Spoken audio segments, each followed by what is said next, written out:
நம்ம greater Chennai corporation ஸ்கூல்ல படிச்ச ஒரு பள்ளி மாணவி சென்னையிலேயே ஒரு ஃபர்ஸ்ட் மார்க் எடுத்து இன்னைக்கு அடுத்தடுத்த கட்டங்களுக்கு போயிட்டு இருக்காங்க. அவங்களோட பேசலாம். வணக்கம், வாழ்த்துக்கள். ரொம்ப முக்கியமான ஒரு தருணம். நீங்க சென்னையிலேயே வந்து ஃபர்ஸ்ட் ஸ்டூடெண்டா வந்துட்டு இப்போ காலேஜும் வந்திருக்கீங்க. காலேஜ் என்னென்னலாம் சொல்லியிருக்காங்க சொல்லுங்க. ஸோ ஃபர்ஸ்ட்டு மார்க் வந்துட்டு நான் மினிஸ்டர் பார்க்க போயிட்டு இருந்தேன். அப்போ மார்னிங் வந்து சேர்மன் கால் பண்ணி சொன்னோன்னே எனக்கு சேர்மன் ஸ்ட்ரெயிட்டாகவே கால் பண்ணிட்டாங்க. கால் பண்ணி சொன்னேன்னே என்னால் அந்த நான் ஆக்சுவலாக நான் நினச்சிட்டேன் இதெல்லாம் ட்ரீமா நான் முழிச்சிக்கணுமா அப்படின்னு சொல்லிட்டு என் கையெல்லாம் கிள்ளி பார்த்தேன். பட் ஆக்சுவலாக அது ரியாலிட்டி அப்படின்னு சொல்லும்போது இன்னும் எனக்கு சந்தோஷமா இருந்துச்சு. நான் நினச்சே பார்க்கல எத்திராஜில் வந்துட்டு எனக்கு சீட் கிடைக்கும் அப்படின்னு சொல்லிட்டு. ஏன்னா எத்திராஜ்ல கிடைக்கிறது ரொம்ப கஷ்டம் சொல்லி சென்னையில இருக்கிறவங்களுக்கே தெரியும். ஆமா, பிகாம்க்கு இப்ப ரொம்ப டிமாண்ட் ஆயிடுச்சு. அதுவும் கட் ஆஃப்ல அதிகமா போயிடுச்சு. சோ ரொம்பவே சந்தோஷமா இருக்கு எனக்கு எத்திராஜ்ல இருந்து சீட் தரேன், ஃபுல் ஸ்காலர்ஷிப்ல அதுவும் அப்படின்னு ரொம்பவே ஹாப்பியா இருந்துச்சு எனக்கு. பிகாம் படிக்கிறதுல என்னென்னலாம் பெனிஃபிட் இருக்கு? இப்ப நீங்க சிஏ படிக்கணும்ட்டு ஏற்கனவே நம்ம இன்டர்வியூல சொல்லியிருக்கீங்க. சோ சிஏ படிக்கணும், பிகாம் படிக்கணும், ரொம்ப டஃபா இருக்குமா? எப்படி இருக்கும்? ஆக்சுவலா இது ரொம்பவே டஃபஸ்டான ஜேர்னி, 12th விட ரொம்ப டஃபஸ்டான ஜேர்னி. பட் இதை நான் ஏன் சூஸ் பண்ணேன் அப்படின்னா வந்துட்டு சிஏ ஆக்சுவலா ஒரு ப்ரொஃபஷனலான கோர்ஸ். ஸோ நான் ஃபியூச்சர்ல வந்துட்டு ஃபினான்ஷியலா நான் யார்கிட்டயும் போயிட்டு ஒரு 10 ரூபாய் நான் வாங்கக்கூடாது. என்னை பொறுத்த வரைக்கும் அதுதான் என் பேரண்ட்ஸை நான் சந்தோஷமா பாத்துக்கணும், அவங்கள உட்கார வச்சு நான் ராஜா ராணி மாதிரி பாத்துக்கணும். ஸோ அந்த மாதிரி என்னோட ஒரு ட்ரீம். ஸோ அது வந்துட்டு பிகாம் மட்டும் முடிச்சா அந்த ஒரு ஸ்டெபிலிட்டி கிடைக்காது எனக்கு. ஸோ இன்னும் கொஞ்சம் கஷ்டப்பட்டு அப்பா சொல்றது அதுதான், இப்போ படிக்கிற டைம் நீ படிச்சு முடிச்சுட்டு ஃபியூச்சர்ல நீ உட்காந்து கால் மேல கால் போட்டு சாப்பிட்டு நல்லா ராணி மாதிரி வாழ்ந்துடலாம். இப்ப படிக்கிற டைம் நீ கஷ்டப்பட்டு படிச்சிடணும், அதுதான் ஒரு மைண்ட்ல போச்சு. சோ அதனாலதான் வந்துட்டு நான் சிஏ சூஸ் பண்ணதே. ரொம்பவே டஃப் தான், சைட் பை சைட் பண்ணணும் அப்படின்னா அதுக்கு டைம் பண்ணணும், ஷெட்யூல் பண்ணணும். பட் இவ்வளவு பாத்துட்டோம், இதையும் பாத்துருவோம் அப்படின்ற அந்த ஒரு மனதைரியம் தான். இங்க எத்திராஜ்ல வந்து பிகாம் கிடைச்சிச்சு, சிஏ எப்படி பண்ண போறீங்க? சைட்ல பண்றதுக்கு ஏதாச்சும் இது மாதிரி ஸ்காலர்ஷிப் எதுவும் கிடைச்சிருக்கா? ஆர்ஆர் அகாடமில வந்துட்டு ஃபுல் ஸ்காலர்ஷிப் ஆஃபர் பண்ணிருக்காங்க. ஆல்ரெடி நான் அந்த அகாடமில வந்து சிஏ எக்ஸாம் ஒன்னு எழுதியிருக்கேன். சோ அதுல வந்துட்டு ஃபியூச்சர் அக்கௌண்டன்ட் அவார்டு வாங்கியிருந்தேன். அதுல வந்துட்டு 40% ஸ்காலர்ஷிப் வந்துச்சு. நான் அப்பயே சொல்லிட்டு இருந்தேன் நம்ம இது பண்ணலாம் அப்படின்னு சொல்லிட்டு. ஆக்சுவலா அதுதான் என்னோட ஃபர்ஸ்ட் மோட்டிவே. ஓகே நம்ம சிஏ பண்ணலாம் சைட் பை சைடு அப்படின்னு சொல்லிட்டு அங்கதான் என்னோட இந்த ட்ரீம் ஆரம்பிச்சது. இல்ல சார், சிஏ வந்துட்டு +2ல தான் நான் டிசைட் பண்ணதே. இந்த எக்ஸாம் எழுதி அந்த ஸ்காலர்ஷிப் வந்த பிறகுதான். ஏன்னா சிஏ படிக்க ஃபவுண்டேஷனுக்கே 35K 40K வந்துரும். சோ ஃபுல்லா நம்ம இன்டர் ஃபைனல்லாம் பண்ணோம்னா ரொம்ப இதுவாயிரும். சோ இப்போ ஃபுல் ஸ்காலர்ஷிப் வந்துட்டு ஆர்ஆர் அகாடமியா வந்துட்டு ஆஃபர் பண்றாங்க. சோ அது இன்னும் ரொம்ப சந்தோஷமா இருக்கு எனக்கு. ஸோ நம்ம கிரேட்டர் சென்னை கார்ப்பரேஷன்ல நம்ம இது ரொம்ப வருஷமா சொன்னாலும் இன்னைக்கு எல்லாருமே போன வருஷம் இதே மாதிரி நிறைய இன்டர்வியூஸ் எடுத்தோம். இன்னைக்கும் நீங்க வந்து பயங்கரமா பாஸ் பண்ணி காலேஜஸ்ல இடம் கிடைச்சிருக்கு. குறிப்பா வந்து இந்த இங்கிலீஷ்லாம் கூட நீங்க சூப்பரா பேசிருந்தீங்க. எப்படி அதை ட்ரெயின் பண்ணீங்க? அது ஆக்சுவலா வந்துட்டு கிரெடிட் வந்துட்டு எங்க ஸ்கூலுக்கும் நலந்தாவே ஃபவுண்டேஷன் அப்படின்னு சொல்லிட்டு ஒரு என்ஜிஓ. சோ நலந்தாவே ஃபவுண்டேஷன் பத்தி சொல்லணும்னா 8th இருந்து எங்க கூட டிராவல் பண்றாங்க. 8th இருந்து ஒரு 24 செட் ஆஃப் கேர்ள்ஸ் எடுத்து இது ஆல் ஓவர் இந்தியா ப்ராஜெக்ட். சென்னையில வந்துட்டு ஒரு 4 கோஹர்ட்ஸ் இருக்கு. அதுல பெரம்பூர் சீனியர்ஸ், நாங்க எங்க ஸ்கூல்லயே ஜூனியர்ஸும் எடுத்திருக்காங்க. சோ அவங்க சின்ன வயசுல இருந்து எங்களுக்கு கொரோனா பீரியட்ல மொபைல் போன்ஸ் அவைலபிள் கொடுத்து எங்களுக்கு லெசன்ஸ்லாம் நடந்தாங்க அகாடமிக். அண்ட் இப்பவுமே எங்களுக்கு 12th வந்துட்டு அக்கவுண்ட்ஸ் கிளாஸ், சயின்ஸ் ஸ்டூடெண்ட்ஸ்க்கு கெமிஸ்ட்ரி, மேக்ஸ் எல்லா கிளாஸஸுமே அவைலபிளா இருந்துச்சு. அதாவது தனியா ஸ்கூல் இல்லாம இவங்களுமே எங்களுக்கு பண்ணாங்க சப்போர்ட். அண்ட் அது மட்டும் இல்லாம leadership quality, social emotional learning, எப்படி டிசிஷன் மேக் பண்றது, லீடர்ஷிப் ஸ்கில், கம்யூனிகேஷன் ஸ்கில் நிறைய பண்ணாங்க. ஆர்ஆர்டி ஐடி கம்பெனியோட ஜாயின் பண்ணி அவங்க தான் எங்களுக்கு டொனேட் பண்ணுவாங்க மணி எல்லாமே. இப்பவுமே எங்களுக்கு லேப்டாப்ஸ்லாம் கொடுத்தாங்க, அதெல்லாமே லேர்ன் பண்ணேன். அண்ட் இங்க நுங்கம்பாக்கம்ல வந்துட்டு அமெரிக்கன் கவுன்சில், பிரிட்டிஷ் கவுன்சில் இருக்குல்ல, சோ அங்க வந்துட்டு எங்களுக்கு கிளாஸஸ் ப்ரொவைட் பண்ணாங்க. அங்க இருக்கிற மேம் வந்துட்டு எங்களுக்கு கிளாஸஸ் எடுத்தாங்க நலந்தாவே ஃபவுண்டேஷன். நம்ம கார்ப்பரேஷன் ஸ்கூல்ல படிக்கிறது வந்து பிரிட்டிஷ்னுடைய கவுன்சில் வரைக்கும் நம்மளுக்கு கூட்டு போய் ட்ரைனிங் கொடுக்குறாங்க. சோ நம்ம ஏதோ இதெல்லாம் அசால்ட்டா கிடைக்காதுன்னு நினைக்க கூடாது. இது இந்த ஆப்சல்யூட்டி வந்து எல்லாருக்கும் கிடைக்குது கார்ப்பரேஷன் ஸ்கூல்ல நம்ம கிடைக்கும். எல்லாருக்குமே கிடைச்சிட்டு இருக்கு. நலந்தாவே ஃபவுண்டேஷன் வந்துட்டு இப்போ கொஞ்சம் கொஞ்சமா இதுவாக்கிட்டே வராங்க. இப்போ வந்துட்டு எங்க ஸ்கூல்ல வந்துட்டு 2 இருக்கு. அண்ட் இங்க சூளையில ஒரு ஸ்கூல் பண்ணிட்டு இருக்காங்க இப்போ.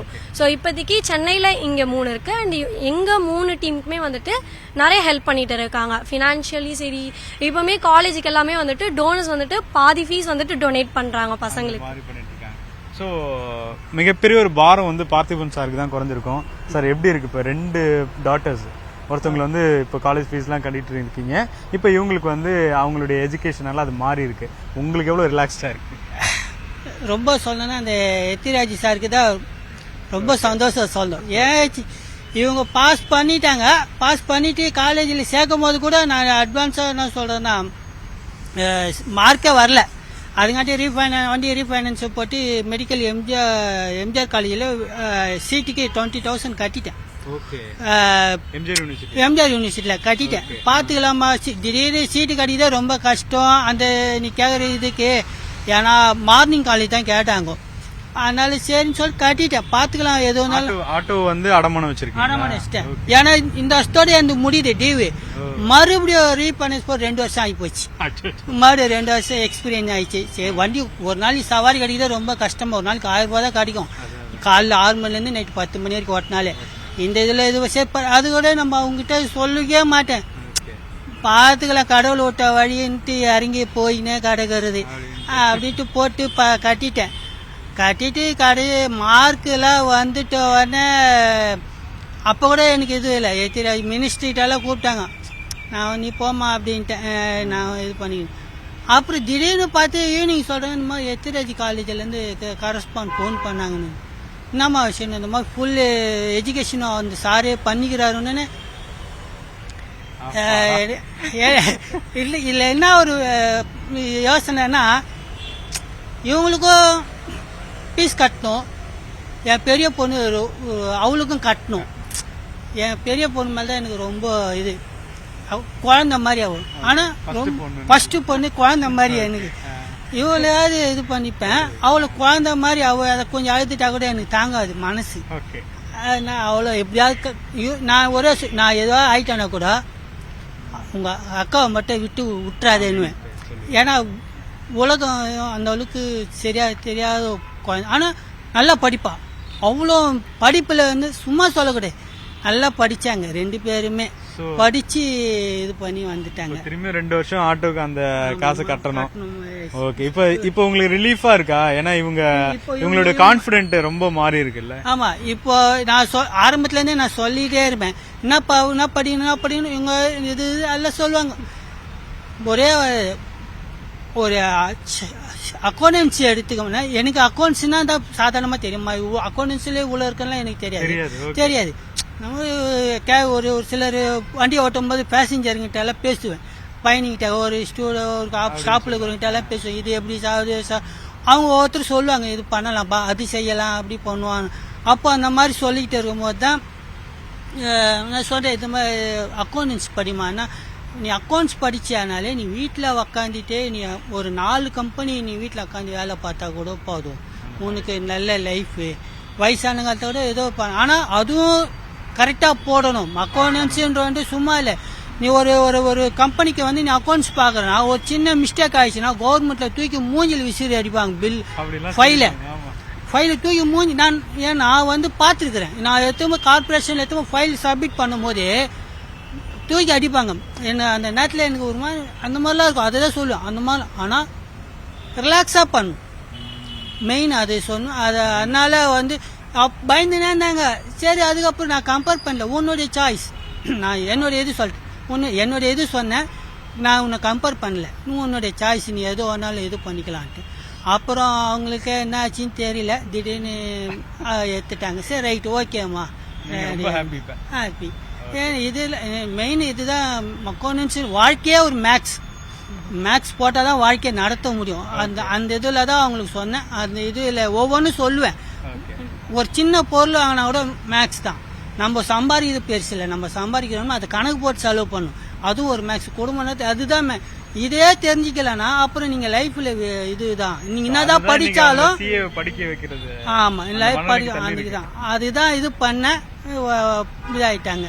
சிஏ கூட சொன்னாங்க, காலேஜில் ஃபீஸ் கட்டிடுவாங்கப்பா, அதில் எப்படி பார்க்கலாம், கட்டிடலாம், அது ஒன்றும் பார்த்துக்கலாமா. அது என்ன இன்னும் எனக்கு இது தானே, நான் தண்டல் வாங்கி கூட நான் கட்டிக்கிறேன் அப்படின்ட்டு. படி ஆனால் நீ தயார்னா நான் தயார். அந்த இது மோட்டிவேட் கொடுத்தேன். நீ ரெடி, நானும் ரெடி. காசு பற்றி கவலைப்படாது, நான் கடன் வாங்கியாது எப்படின்னா கட்டிக்கிறேன். அதுவும் கடவுள் பாருங்க, அந்த கடவுளுக்கு நன்றி சொல்லணும். ஏன்னா அவங்க அந்த ஆர்ஆர் அகாடமியில் அவங்களும் அதுலேயும் வந்து பண்ணுறேன்னு சொல்லிட்டாங்க. அதுவும் ஒரு இது. ஆனால் இதுவும் இப்போ இவங்களுக்கு ஒரே வார்த்தை என்ன சொல்கிறேன்னா, இந்த இப்போ நீ ஸ்கூலில் படிச்சுட்டு வந்து அது முடிஞ்சு போச்சு, பேர் காப்பாற்றிட்டேன். ஆனால் இப்போ நீ உனக்கு வந்து உன்னை நம்பி இந்த காலேஜில் வந்து தன் சொந்த இதில் இந்த டொனேஷன் பண்ணுறாங்க இல்லையா, அப்போ இந்த காலேஜுக்கும் அந்த பெருமை சேர்க்கணும். மெயின் அதுதான். அதை பார்க்கணும். +2 கடந்ததே வந்து முடிஞ்சது, அதே நம்ம அந்த அதுலேயே மெயின் சந்தோஷத்தில் அந்த மெயின்லேயே இதாகிடக்கூடாது. அடுத்த இதுக்கு போகும்போது அப்போ இந்த காலேஜில் முடித்து அந்த 3 இயர்ஸ் முடித்து வெளியே வரும்போது இந்த காலேஜுக்கும் ஒரு நல்ல பேர், இந்த காலேஜில் படித்து ஒரு பேர் கிடைக்கும், அவங்களுக்கு பேர் கொடுக்கணும் அப்படின்னு சொன்னேன். அதுவும் பண்ணுவாங்கன்னு நினைக்கிறேன் கண்டிப்பாக. வாழ்த்துக்கள் பூங்கோதை, வாழ்த்துக்கள் சார். தொடர்ச்சியாக வந்து நம்ம கிரேட்டர் சென்னை கார்ப்பரேஷனில் படிக்கக்கூடிய பள்ளி மாணவர்கள் பல சாதனைகளை நிகழ்த்திட்டு வரக்கூடிய நிலையில இது போன்ற சாதனைகள் இன்னும் அவர்களுக்கு மிகப்பெரிய ஒரு ஊக்கத்தை கொடுக்கும் அப்படின்றத இங்க ஒரு எடுத்துக்காட்டா பார்த்துக்கிட்டு இருக்கிறோம். ஒளிப்பதிவாளர் ஆனந்தராஜுடன் வேல்முருகன், News 18 தமிழ்நாடு.